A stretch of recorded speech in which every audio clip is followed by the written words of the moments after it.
So we all know that English pronunciation doesn't always match what we see in the written language. And unfortunately, this gets a little bit worse when we talk about something called linking, or what I like to call connections. Now, there are actually quite a few rules, but the good news is that it's not that bad, and in this lesson today, I'm going to give you the 4 biggest general rules that are going to help you really understand a lot of what is happening in English and why. So, I'll see you on the other side. Hi, I'm Josh, your American English guide. So, as I said, linking can be a little bit complicated, but that's okay. Let's talk about these 4 big general rules. And before we start, I want to note that it is very important to remember, as always, we're talking about sounds, not spelling, not the written letters, okay? So we are going to look at some example sentences and phrases, and there will be written letters, but remember, we're always focusing on the sound. And we'll see why that's important as we continue. Now, the first big general rule. This is the number 1 linking rule in the entire English language, and it happens almost constantly. You will see it in almost any sentence. For example, like it, watch out, some of, pass over, menate, move on, bag of. Can you guess the rule? This rule states that a consonant sound at the end of one word will always, 100%, always connect to a vowel sound at the start of the next word. Now, what this means is that it's going to sound as if that last consonant sound sort of moves over and attaches to the start of the next word. Technically, it's kind of a bridge, and depending on the sound, you'll actually hear it as a bridge, like with the R, it flows very nicely and connects both words. But in many cases, it'll actually almost sound like it breaks off and starts the next word. Let's take a closer look at some of the examples. Like it, like it, like it. Watch out, watch out, watch out. Some of, some of, some of. Pass over, pass over, pass over. So you hear how it kind of sounds like it's attached to the start of the next word instead of being sort of a separation. We don't say like it, I like it. No, we say I like it, I like it. But before we move on to the next rule, I want you to pay very close attention to this example. If I say pass 1, for example, just those 2 words, pass 1. Notice that the second word starts with a vowel letter, but it does not start with a vowel sound. It starts with the W sound, W, which is a consonant. The word one is W, schwa, and an N sound, N, one, just like the past tense of win. Now our next rule is also about vowels. For example, saw, wanna eat, the other, draw over, banana apple. Can you guess the rule? A vowel sound at the end of one word, okay, instead of consonant sound, vowel sound, will never connect to a vowel sound at the start of the next word. However, they will flow into each other, because remember, vowels are just open sounds. They're not closed enough or making contact to be consonants, so they're open flowing sounds. So if you go from one vowel to another, we just move inside the mouth between those sounds without stopping between words. Now there are 4 major exceptions to this, which we're going to talk about a little bit later. They're very special and very important. But for now, in general, a vowel sound at the end of a word will never connect to a vowel sound at the start of the next word. They'll just flow into each other. Let's take a closer look at some of the examples. Saw. Notice the article A here is pronounced just as a schwa sound. Saw. Saw. Saw. Wanna eat. Wanna eat. Wanna eat. The other. The other. The other. Now note here, you were probably taught that if you have the word the, T-H-E, the article, and the next word starts with a vowel sound, that you have to say E, the, instead of reducing it to the.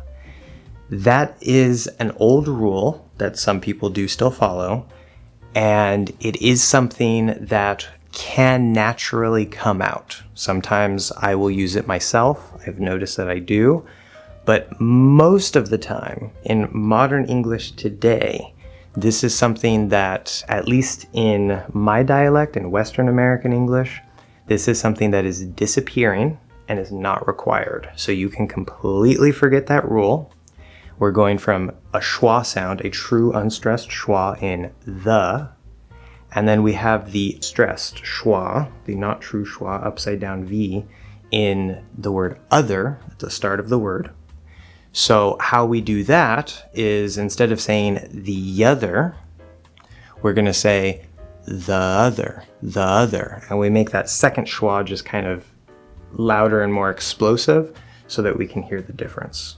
Okay, the other day, the other day. Now rule number 3 is very big and important, and we'll see why in a minute. Stop that. Love Sam. Came from. Need you. Some men. Face me. Can you guess the rule?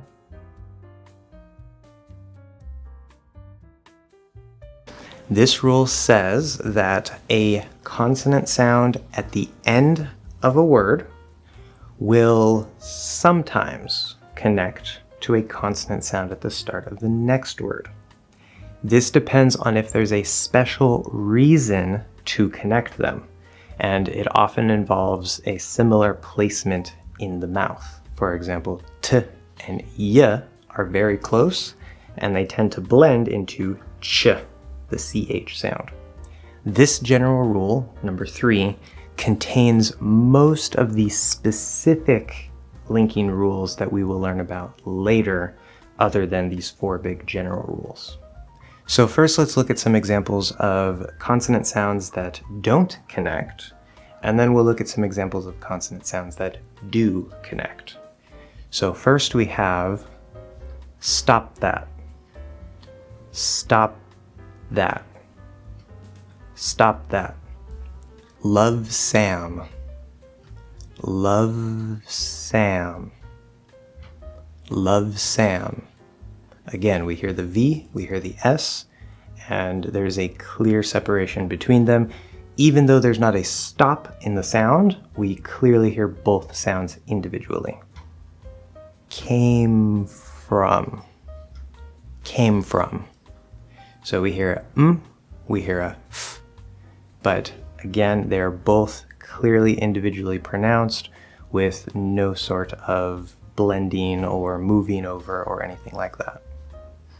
Some examples of consonants that do connect: need you, need you, need you. So here, not only does it sound like that last sound sort of becomes part of that next word, almost like it's a 2-syllable word now, but the d and the y will blend into j. Some men. Some men. Some men. Here we have sort of a longer version of the same consonant because we can just hold it. So you don't want to collapse it to one M sound and say summon, summon. That's not right. It's some men. It's like one M sound that's just a little longer. Face me. Face me. Face me. So you can actually hear it sounds like face me, smee. And lastly, we have general rule number 4. A man. So long. Hi, Mom.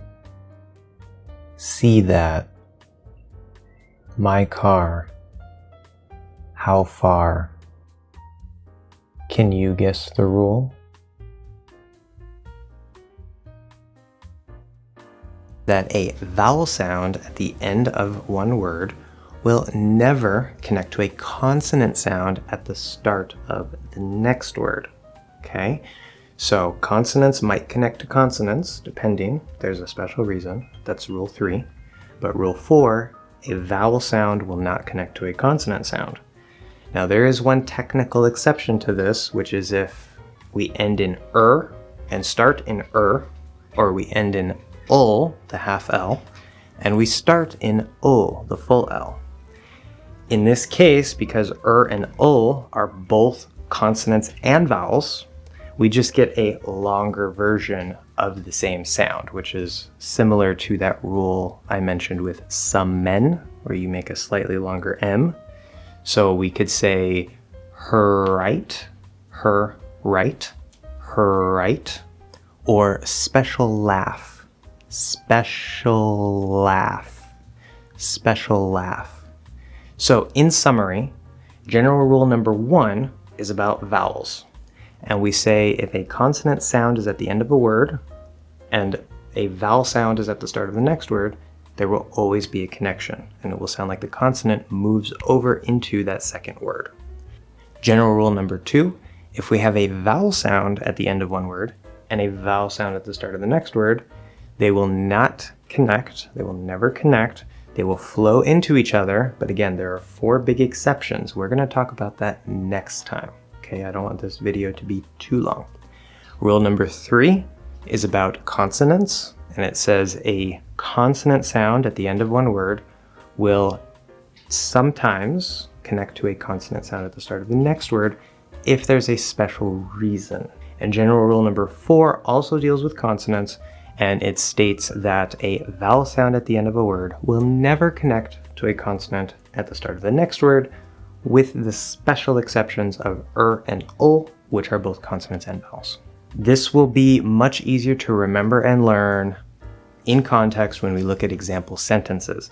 I do have some videos on listening, dictation, and pronunciation analysis. I'm thinking of making more of those, or maybe doing something similar to it, and let me know if you want me to make more of those videos.